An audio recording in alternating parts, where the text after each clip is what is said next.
নমস্কাৰ। বিষয়টো খুব গুৰুত্বপূৰ্ণভাৱে ধৰি লওক ফেচবুক লাইভত আহিবলগীয়া হ'ল। মই ফেচবুক লাইভ অৱশ্যে খুব কম কৰোঁ, নকৰা বুলি ক'লেও ভুল নহয়, কিন্তু যিহেতু আজিৰ বিষয়টো খুব অতিকৈ গুৰুত্বপূৰ্ণ আৰু যাৰ বাবে কিছু কথা ফেচবুক লাইভৰ জৰিয়তে অসমৰ ৰাইজে হওক বা আমাৰ জুবিন অনুৰাগীসকলে সকলোকে অৱগত কৰিলোঁ। খন্তেক সময় আগতে প্ৰায় এঘণ্টা পূৰ্বে মই এটা বাতৰি পালোঁ আৰু আমাৰ জুবিন গাৰ্গৰ পত্নী গৰিমা গাৰ্গ ডাঙৰীয়ানীৰ এটা ফেচবুক পোষ্ট পালোঁ। তাত গৰিমা গাৰ্গ ডাঙৰীয়ানীয়ে বিভিন্ন ধৰণৰ কিছুমান জুবিন গাৰ্গৰ হত্যাৰ গোচৰলৈ কথা কিছুমান কৈছে। এতিয়া কথাটো হ'ল, যিখিনি কথা গৰিমা গাৰ্গ ডাঙৰীয়ানীয়ে ক'লে মই প্ৰতিটো কথাই পঢ়িলোঁ, সংবাদ মাধ্যমতো চালোঁ। তাত মোৰ এটা কথা ভাল লাগিল, যিটো কথা ময়ো কৈ আহিছোঁ বহুত দিন আগৰ পৰা, যে জুবিন গাৰ্গৰ হত্যাৰ গোচৰৰ লগত অসমত 5গৰাকী হত্যাকাৰী বুলি চাৰ্জশ্বিটত নাম আহিল। সেই 5গৰাকীক আমি জুবিন গাৰ্গ জীৱিত অৱস্থাত শেষ মুহূৰ্তত জাহাজখনলৈ দেখিছিলোঁ, শ্যামকনু মহন্তক বাদ দি। তাৰে 4গৰাকী জাহাজত আছিল, শ্যামকনু মহন্ত জাহাজত নাছিলে। এতিয়া কথাটো হ'ল, যিহেতু 4গৰাকী ইয়াত হত্যাৰ গোচৰত অভিযুক্ত হ'ল সেই জাহাজখনত থকা, মোৰ প্ৰথমৰ পৰাই প্ৰশ্ন আছিল, যোৱা 15 অক্টোবৰত প্ৰায় মই ছিংগাপুৰত দিয়া গোচৰৰ পৰাই মোৰ এটাই অভিযোগ আছিলে। মই ছিংগাপুৰত যায়ো এই কথাটো এজাহাৰ যোগে জনাইছিলোঁ যে 11গৰাকী ছিংগাপুৰত থাকে, তেখেতসকল দোষী নিৰ্দোষীটো আদালতে প্ৰমাণ কৰিব। আদালতৰ ৰায়ে ক্লিয়াৰ হ'ব কোন দোষী কোন নিৰ্দোষী, কিন্তু অন্ততঃ চাৰ্জশ্বিটত তেখেতসকলৰ নাম থাকিব লাগে আৰু তদন্তৰ আওতাত তেখেতসকলক আনিব লাগে। এইটো মোৰ প্ৰথমৰ পৰা ষ্টেণ্ড আৰু আজিলৈ সেই ষ্টেণ্ডটো মোৰ এতিয়াও আছে। কিন্তু আজি ভাল লাগিল, অলপ দেৰিকৈ হ'লেও গৰিমা গাৰ্গ ডাঙৰীয়ানীয়ে এটা পোষ্ট দিলে যে ইয়টত থকা প্ৰতিগৰাকী অসমীয়াই মানে খুব কঠোৰ ভাষা ব্যৱহাৰ কৰিছে। মই খন্তেক সময় পিছতে মোৰ ফেচবুক লাইভ সমাপ্ত হোৱাৰ পিছতে মই মোৰ ফেচবুক পোষ্টত সেই কথাখিনি দিম, যে এটা কথাই কৈছে যে ইয়টত থকা 11গৰাকী অসুৰ বুলি কৈছে, কিবা শাস্তি পাব লাগিব। মোৰ খুব ভাল লাগিল যে অন্ততঃ মই কৈ থকা কথাখিনি গৰিমা গাৰ্গ ডাঙৰীয়ানীৰ মুখেৰে মই শুনিবলৈ পালোঁ। আৰু গৰিমা গাৰ্গ সম্পৰ্কে মই পৰৱৰ্তী কি কৰিব লাগে নালাগে সেই বিষয়ে মই আলোচনা কৰিম। তাৰ আগে মই এটা কথা কৈ দিওঁ, যোৱাকালি মই এটা পোষ্ট দিছিলোঁ, আপোনালোকে চাব, যে অহা 14 জানুৱাৰীত জুবিন গাৰ্গৰ হত্যাৰ গোচৰৰ শুনানি ছিংগাপুৰত আৰম্ভ হ'ব। প্ৰথম শুনানি অহা 14 জানুৱাৰী। যোৱাকালি মই পোষ্ট দিছিলোঁ, এইটোত ক'ৰবাত বাতৰিও হৈছে সংবাদ মাধ্যমত। যিহেতু 14 জানুৱাৰীত শুনানি হ'ব আৰু 14 জানুৱাৰীত প্ৰথম শুনানিত কি হ'ব সেইটো মই যোৱাকালি ছিংগাপুৰ প্ৰশাসনৰ জৰিয়তে মই খবৰ লৈ আছোঁ, গতিকে মই যোৱাকালি খবৰ পাই মই লগালগ মোৰ ছ'চিয়েল মিডিয়াত জনালোঁ। মোৰ অকণমান চিন্তা লাগিল যে 14 জানুৱাৰীত প্ৰথম শুনানি, পৰিয়ালৰ কোনো ধৰণৰ অভিযোগ নাই। আৰু আজি কেইদিনমান আগলৈ ধৰি লওক, মই গৰিমা গাৰ্গ ডাঙৰীয়ানীক এখন পত্ৰও প্ৰেৰণ কৰিছিলোঁ, সংবাদ মাধ্যম যোগেও জনাইছিলোঁ যে আপুনি ছিংগাপুৰত যাই গোচৰ দিয়ক। বিভিন্ন ধৰণৰ মই পৰামৰ্শ দিছিলোঁ, মোৰ জৰিয়তেও নালাগে, মই আপুনি অধিবক্তাৰ লগত কথা পাতিও দিব পাৰে, কিন্তু তেখেতসকলে ইচ্ছা প্ৰকাশ কৰা নাছিল বাবে মই উঠাই লৈছিলোঁ। কিন্তু আজি যেতিয়া ফেচবুক পোষ্টটো পালোঁ, মই আকৌ এবাৰ তেওঁক অনুৰোধ কৰিব বিচাৰিছোঁ। অনুৰোধ কৰাৰ পূৰ্বে মই এটা কথা অসমৰ ৰাইজক ক'ব লাগিব, আজি ৰাতিপুৱা জুবিন গাৰ্গৰ পৰিয়ালৰ লোক তিনিচুকীয়াত থাকে, খুৰায়েকৰ ল'ৰা হওক, মোৰ লগত চিনাকিও আছে। মই ৰাতিপুৱা টাইমটো কৈ দিব পাৰিম, মই নিজে ফোন কৰিছোঁ যে 14 তাৰিখৰ পৰা, এইটো আজি ৰাতিপুৱাৰ কথা, গৰিমা গাৰ্গ ডাঙৰীয়ানীৰ পোষ্টটো হৈ গ'ল এতিয়া দিছিলে। মই ৰাতিপুৱা তেওঁক ক'লোঁ যে নামটো কৈ দিওঁ, জুবিন গাৰ্গৰ খুৰায়েকৰ ল'ৰা শংকৰ, তেওঁৰ লগত ৰাতিপুৱা কথা হৈছিল। মই ক'লোঁ, শংকৰ তুমি পৰিয়ালৰ লোকৰ লগত কথা পাতা, গৰিমা গাৰ্গ হওক বা জুবিন গাৰ্গৰ পিতৃয়ে হওক বা কোনোবা ভাতৃয়ে হওক, তেজৰ সম্পৰ্ক থকা কোনোবাই 14 তাৰিখৰ শুনানিত থাকিলে ভাল হয়। তেওঁ পাতিম বুলি ক'লে হয়তো পাতিছে, নাই পাতা মই পিছত খবৰ ল'ম বাৰু। এইটো ৰাতিপুৱাৰ কথা, আজি ৰাতিপুৱাৰ কথা। কিন্তু গৰিমা গাৰ্গ ডাঙৰীয়ানী যেতিয়া গধূলি পোষ্টটো পালোঁ, মই আকৌ তেখেতক যোগাযোগ কৰিছোঁ যে মই কোৱা কথাখিনি আজি গৰিমা গাৰ্গ ডাঙৰীয়ানীয়ে নিজৰ ফেচবুকত ক'লে যে ছিংগাপুৰত থকা 11গৰাকী অসুৰো শাস্তি পাব লাগিব। মই ক'লোঁ তুমি ইমিডিয়েট কথা পাতা।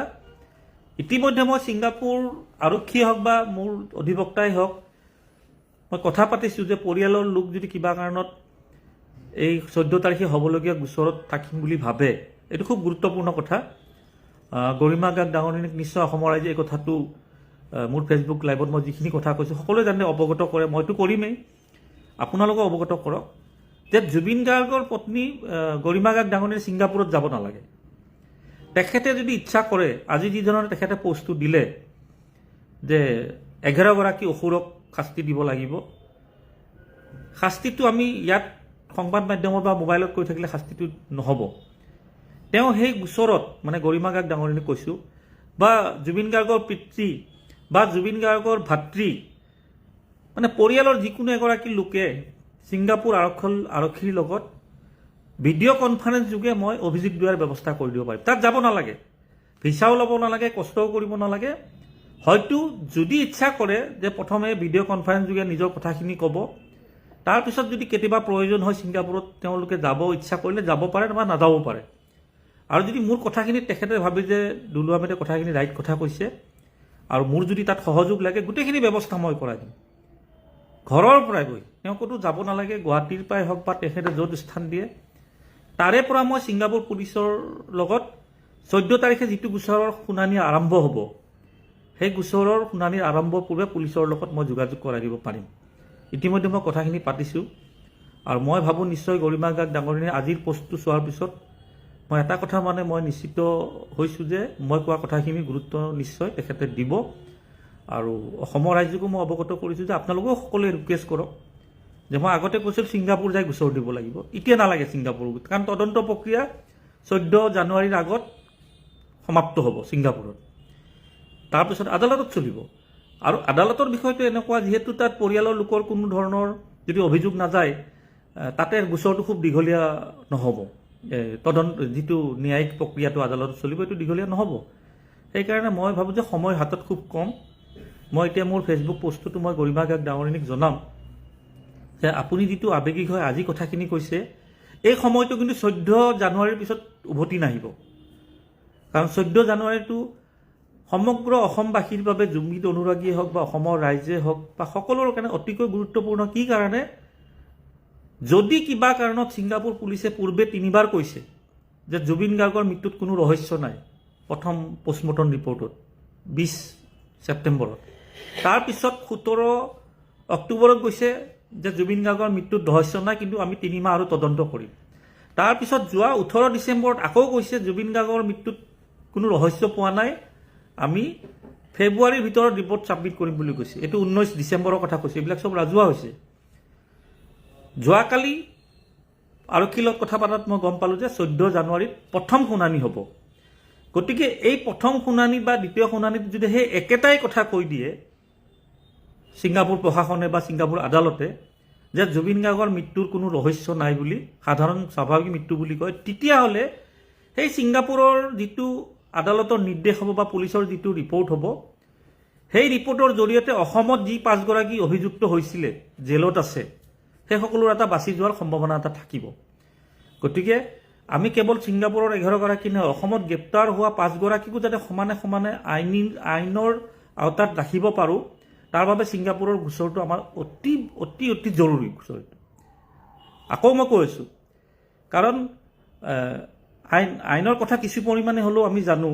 কাৰণ জুবিন গাৰ্গৰ মৃত্যু হৈছে, হত্যা হৈছে ছিংগাপুৰত, দোষী সাব্যস্ত কৰিছে CID বিভাগে অসম চৰকাৰৰ ইয়াৰে কোৰ্টত। যেতিয়া আদালতত শুনানিৰ বাবে ট্ৰায়েল চলিব, তেতিয়া নিশ্চয় আদালতে প্ৰশ্ন কৰিব গভৰ্ণমেণ্ট এডভকেটক যে হত্যা ক'ত হৈছিলে, কাৰণ হত্যা বুলিতো চাৰ্জশ্বিট দিয়া হৈছে যে হত্যা হৈছিলে ছিংগাপুৰত। ছিংগাপুৰ পুলিচৰ ৰিপৰ্ট কি, ছিংগাপুৰৰ আদালতে কি ৰায় দিছে, এই দুটা ৰায় যদি জুবিন গাৰ্গৰ মৃত্যু সাধাৰণ বুলি কয়, তেতিয়া ইয়াৰে জাজমেণ্টটো কি হ'ব মই নক'লোঁ, সকলোৱে জানে। আৰু এটা কথা, জুবিন গাৰ্গৰ পত্নী গৰিমা গাৰ্গ ডাঙৰীয়াই ছিংগাপুৰৰ গোচৰটোত ইয়াৰে পৰা যদি ভিডিঅ' কনফাৰেন্স যোগে পুলিচৰ লগত কথা পাতি কয় যে মই সেই গোচৰটোত মোৰ ক'বলগীয়া আছে বুলি, তেতিয়া এটা কথা ভাল হ'ব, আদালতৰ আৰু পুলিচ প্ৰশাসনৰ, মই ছিংগাপুৰৰ কথা কৈছোঁ, প্ৰতিটো পদক্ষেপ পৰিয়ালৰ লোকে গম পাই থাকিব যে জুবিন গাৰ্গৰ ইয়াৰ্ডখনত কোনে লৈ গৈছিলে। যিটো আজি গৰিমা গাৰ্গ ডাঙৰীয়াই কৈছে, 11গৰাকীৰ কথা কৈছে, বিৰুদ্ধেই কৈছে। তে সেই 11গৰাকী কোনখন গাড়ীত লৈ গৈছে, কোনটো পাৰ্কিঙত লৈছে, কোনখন জাহাজত লৈ গৈছে, 75 মিনিট কিয় পেলাই থৈ দিলে, ৰাতিপুৱা কিয় মদ খাব দিলে, ৰাতিপুৱা কিয় গাহৰি মাংস খাব দিলে, বিনা জেকেটত কিয় সাগৰত নমাই দিলে, 126 মিটাৰ কিয় বিনা জেকেটত চুইমিং কৰিব দিলে, তাৰ কাৰণেতো 16গৰাকী দায়ী। গতিকে এই 16গৰাকী মই ভাবোঁ 5গৰাকীটো গ্ৰেপ্তাৰ হৈছেই, বাকী 11গৰাকীও যাতে ভৱিষ্যতত, মই আজি পষ্টটোৰ ওপৰত ভিত্তি কৰি কৈছোঁ, আজি যদি গৰিমা গাৰ্গ ডাঙৰীয়াৰ মই পষ্টটো নাপালোঁ হয় তেনেহ'লে মই অনুৰোধটো নকৰিলোঁ হয়। যিহেতু পষ্টটো পাইছোঁ আৰু খুব আৱেগিকভাৱে কৈছে, মই তেওঁক 2-এটা পৰামৰ্শ যদি মই ফেচবুক লাইভ যোগেও দিওঁ, মই সৰু হৈ যোৱাটো নুবুজায়, কাৰণ অসমৰ ৰাইজৰ আৱেগ জড়িত হৈ আছে। আৰু এই সময়টো 14 জানুৱাৰীটো খুব গুৰুত্বপূৰ্ণ। এইকাৰণে কি এইটোৰ কাৰণে গুৰুত্বপূৰ্ণ যে এই 14 জানুৱাৰীটো কিন্তু পিছত আৰু ঘূৰি নাহিব। সেইবাবে মই অনুৰোধ কৰিছোঁ যে ছিংগাপুৰৰ আদালতত যেতিয়ালৈ গোচৰটো চলিব তেতিয়ালৈ পৰিয়ালৰ যিকোনো, মই কোৱা নাই গৰিমা গাৰ্গ ডাঙৰীয়া আহিব লাগে বুলি, বা পিতৃৰ জৰিয়তে হওক বা ভাতৃৰ জৰিয়তে হওক বা কোনোবা পৰিয়ালৰ সদস্য দিও মই ভিডিঅ' কনফাৰেন্স কৰাৰ ব্যৱস্থা কৰি দিম, যাতে দোষীয়ে শাস্তি পায়। আৰু ছিংগাপুৰত চলি থকা ন্যায়িক প্ৰক্ৰিয়াৰ প্ৰতিটো কথা যাতে পৰিয়ালৰ লোকে গম পাই থাকে, মই এইখিনিয়ে কৈছোঁ। আৰু যদি ৰাইজৰ কিবা দিহা পৰামৰ্শ আছে মোক কোৱাৰ বাবে মোকো ক'ব পাৰে। আৰু মই অনুৰোধ কৰিছোঁ অসমৰ ৰাইজক, আপোনালোকে এই বাৰ্তাটি যিমান পাৰে, মই আকৌ কৈছোঁ ছিংগাপুৰ যাব নালাগে, মই সকলো কথা পাতি ঠিক কৰি থৈ দিছোঁ, খালি মই ক'ব সাহস কৰা নাছিলোঁ কেৱল, কিন্তু আজি পষ্ট হোৱাৰ পাছত মোৰ এটা সাহস আহিল যে নিশ্চয় ছিংগাপুৰত থকা 11গৰাকী প্ৰৱাসী অসমীয়া জুবিন গাৰ্গৰ হত্যাত জড়িত আছে বুলি গৰিমা গাৰ্গ নিশ্চিত হৈছে, যাৰ বাবে তেখেতে অসুৰ বুলি সম্বোধন কৰিছে, যে ছিংগাপুৰত থকা 11গৰাকী অসুৰে শাস্তি পাব লাগে, কঠোৰ শাস্তি পাব লাগে। এইটো ফেচবুক পোষ্ট আৰু মই মিডিয়াৰ হেৰি দি পোৱা কথাখিনিয়ে কৈছোঁ। সেই গতিকে মই আকৌ হাতযোৰ কৰিছোঁ গৰিমা গাৰ্গ ডাঙৰীয়ানী, আপুনি মোক যদি যোগাযোগ কৰিব কিবা অসুবিধাও পায় নালাগে মোক কৰিব, আপুনি ভালদৰে অধিবক্তাৰ লগত পাতক, আপোনালোকৰ ঘৰুৱা অধিবক্তাও আছে, ভাল পৰামৰ্শদাতাও আছে, পাতক। পাতি যদি মোৰ প্ৰয়োজন বুলি ভাবে ছিংগাপুৰ আৰক্ষীৰ লগত ভিডিঅ' কনফাৰেন্স যোগে আপোনাক কথা পতাই দিয়া, মই নিশ্চয় অসমৰ ৰাইজক প্ৰতিশ্ৰুতি দিছোঁ, আপোনাক প্ৰতিশ্ৰুতি দিছোঁ, মই এইখিনি কৰাই দিব পাৰিম। আৰু যদি আপোনালোকে নিজাববীয়াকৈ কৰিব খোজে আপোনালোকক কৰিব পাৰে। কেৱল মই এটা কথা ক'ব বিচাৰিছোঁ যে 14 জানুৱাৰীটো সময়টো খুব কম, আৰু অসমৰ ৰাইজ সকলোৱে এই মুহূৰ্তলৈ আৱেগিক হৈ আছে। আৰু গৰিমা গাৰ্গ ডাঙৰীয়াৰ আজি পষ্ট পোৱাৰ পাছত আৰু এটা পৰিৱেশ অন্যফালে গৈছে। গতিকে আমি কেৱল সংবাদ মাধ্যম বা নিজৰ মোবাইলত ফেচবুকত লিখি থাকিলে নহ'ব, কাৰণ ন্যায় প্ৰক্ৰিয়া এইবিলাকত সহায় নকৰে। ন্যায় প্ৰক্ৰিয়াই সহায় কৰিব, তাত নিজে আমি অন্তৰ্ভুক্ত হ'ব লাগিব। ইতিমধ্যে মোৰ গোচৰৰ তদন্ত চলিও আছে, মোৰ গোচৰৰো আদালতত শুনানিটোত মই নিজেও গম পাম। কিন্তু এটা সময় এনেকুৱা যাতে নাহে যে ইমানবাৰ কোৱাৰ পিছতো, মইতো কোৱা নাই ছিংগাপুৰ যাই কৰিব লাগে বুলি, মই অধিবক্তাৰ লগতো পাতিছোঁ, কৈছোঁ যে কিবা অকণমান ফৰ্মেলিটিছ আছে, ফৰ্ম চৰ্ম ফিল আপ কৰিব, তেওঁ পঠাই দিব, খালি পৰিয়াললোকে সেইটো এগ্ৰী কৰি স্বাক্ষৰ কৰি ছিংগাপুৰ পুলিচৰ লগত সেই আদালতৰ গোচৰটোত অন্তৰ্ভুক্ত হ'ব পাৰিব। এইখিনি মোৰ অনুৰোধ। আৰু যদি কিবা কাৰোবাৰ পৰামৰ্শ থাকে মোক দিব পাৰে।